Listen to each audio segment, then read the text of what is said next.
Saudação, meu amigo pensador, saudação, minha amiga pensadora. Com vocês aqui hoje, Igor Coelho, assim, num ambiente um pouco diferente, mas a gente continua aí falando sobre um tema importante, que é a questão da violência, né? Mas agora a gente vai ver de uma outra perspectiva, a perspectiva de um autor muito importante, uma figura, né, maravilhosa para a história da humanidade, por todas as suas ações, por todas as suas formas de agir, né, que vai ser, em especial, um trecho das cartas que o Gandhi escreveu para Hitler, né? Então é um período muito interessante. Então, inicialmente, a história do Gandhi, eu vou dar alguns detalhes, mas não vou entrar em todos os detalhes, você depois pode complementar, ou então você já deve ter visto alguma coisa.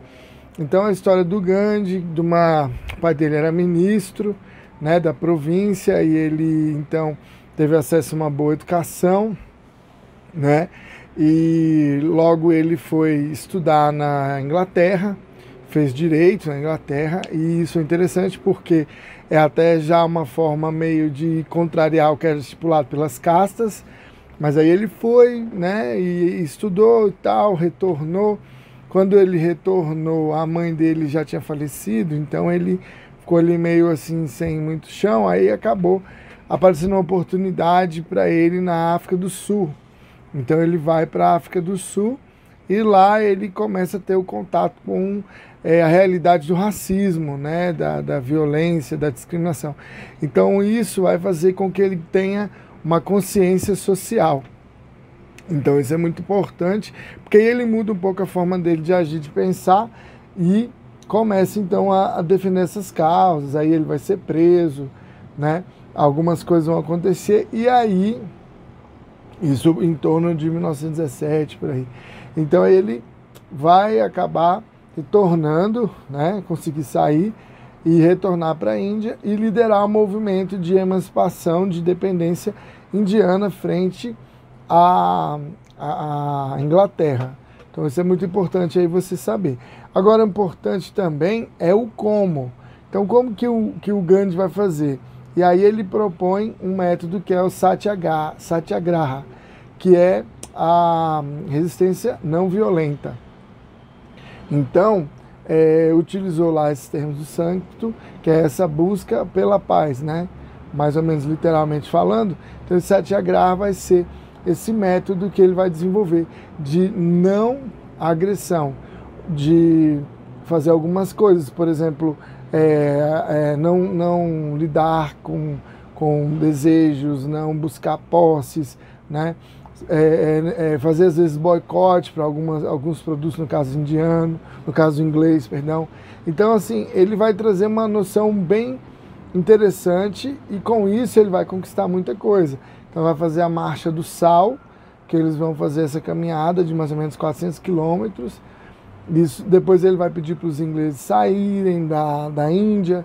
Então ele vai de maneira sempre não agressiva, né, não violenta, até que ele vai conseguir, em 1946, ele vai conseguir fazer a independência aí indiana, né? Então a história é muito interessante. É um marco aí da não violência. O dia da morte dele, 2 de outubro, é o dia da não violência, né, mundial. Então é legal você entender essa perspectiva. Agora começa a fazer sentido uma visão relacionada a o Hitler, né? Então Hitler a gente já sabe que é um líder do regime nazista, que vai fazer tomar as iniciativas, vai fazer com que ocorra lá a Segunda Guerra Mundial, e isso vai ser muito prejudicial. A gente já sabe a quantidade de pessoas que morreram, né, o Holocausto com os judeus.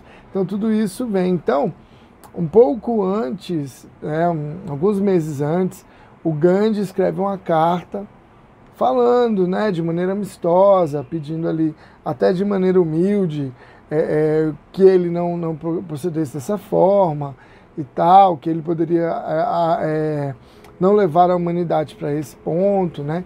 E que os métodos não violentos davam certo e tal, que também a Índia lutou contra o regime britânico colonial. Então ele coloca assim de uma maneira curta, rápida, né?